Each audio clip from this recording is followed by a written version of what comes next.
Hola chicos y chicas, vamos a continuar con los circuitos neumáticos, hablando ahora de otras válvulas diferentes a las válvulas distribuidoras. ¿Cómo son, por ejemplo, las válvulas reguladoras de caudal? Aquí podemos distinguir dos tipos, las bidireccionales y las unidireccionales. Vamos a empezar hablando de las bidireccionales.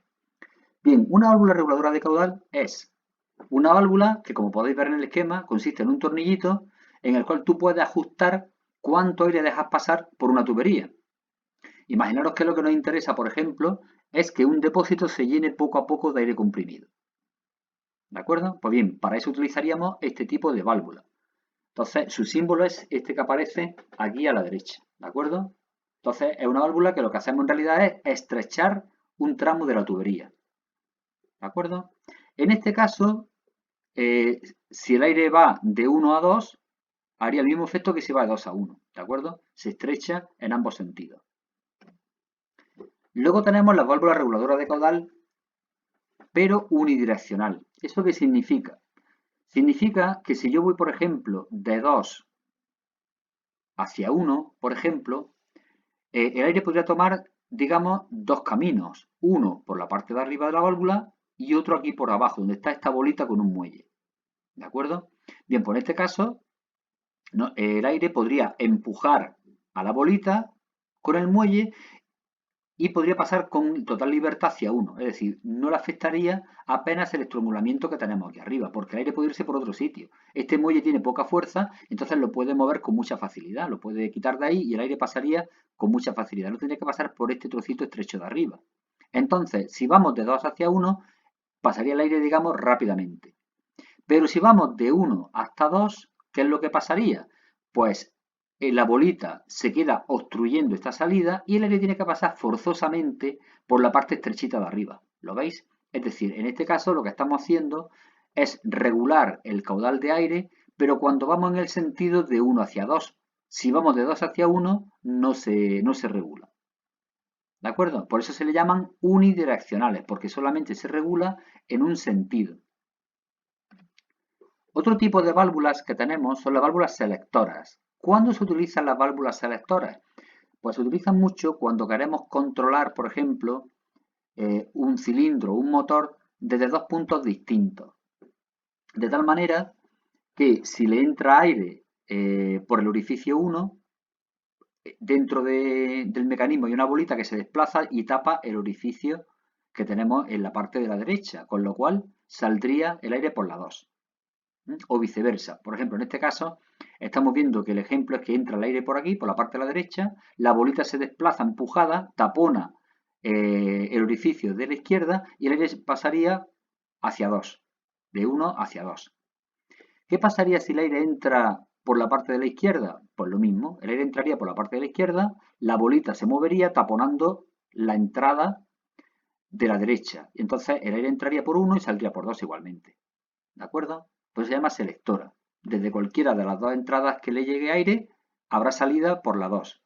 También hay que tener cuidado porque si le entrara aire por un extremo y por otro a la vez, la bolita se quedaría en medio, pero también podría pasar aire por dos, ¿eh? También. ¿Eh? Es como una puerta OR de las que vimos en electrónica, no sé si os acordaréis. ¿Vale?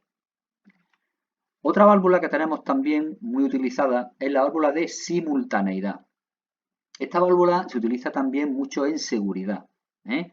Por ejemplo, ahora vamos a empezar explicando cómo funciona. Mirad, funciona de tal manera que si le entra aire por un extremo, por ejemplo aquí lo tenemos, ¿no? Si le entra aire por un extremo, hay un embolito que se desplaza y tapona la entrada. El aire le empuja el embolito y tapona la entrada, no puede seguir. Si le entra por el otro extremo, el embolito se desplazaría y taparía la otra entrada, tampoco podría seguir el aire. ¿Cuándo podría pasar el aire? Cuando entrara aire a presión por los dos lados y entonces el émbolo se quedaría en equilibrio y podría pasar por entre el émbolo el aire y salir hacia la salida A. ¿De acuerdo? El símbolo este que tenéis aquí.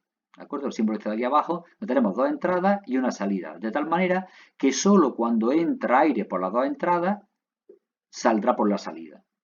Esto cumple la misma función que las puertas AND que vimos en electrónica. Y por último, vamos a hablar de otra valvulita que es la válvula temporizadora. que está formada por 3 elementos. Una válvula temporizadora está formada por una válvula reguladora de caudal, un depósito y una válvula distribuidora. Vamos a explicar cómo funcionaría. Mirad, se trata de provocar el retraso en el accionamiento de la válvula distribuidora. Imaginaros que esta válvula distribuidora luego va a hacer que funcione algo. ¿De acuerdo? Ahora mismo esta válvula distribuidora está accionada por aire comprimido y el retorno se produciría por muelle. Es una válvula, vamos a nombrarla de camino, nos sirve de práctica, es una válvula de 3 vías, una 3, 2 posiciones, una válvula 3-2, accionada por aire comprimido y retorno por muelle. Pues bien, esta válvula ahora mismo está en reposo. Mientras que no le entra aire comprimido, está en reposo. Bien, se trataría de cuando entre aire por la válvula reguladora de caudal, el aire entraría muy poco a poco, por lo que hemos explicado anteriormente, muy poco a poco llenando el depósito. El depósito se va llenando y hasta que no hay suficiente presión en el depósito, hasta que no se ha llenado el depósito y hay suficiente presión, entonces no habría presión para activar la válvula. Porque el depósito, la salida del depósito está conectada con la entrada de la válvula, ¿de acuerdo? Entonces, cuando el depósito tenga presión, activará la válvula y esta cambiará de posición, permitiendo así que salga el aire comprimido hacia 2. Fijaros que cuando cambia de posición, lo que hay a la izquierda, el cuadradito de la izquierda, es como si lo pusiéramos a la derecha, ¿de acuerdo? Y entonces esta línea estaría aquí, por lo tanto, entraría aire por 1 y saldría por 2. ¿De acuerdo? Pues bien, seguiremos con otro vídeo para terminar el tema.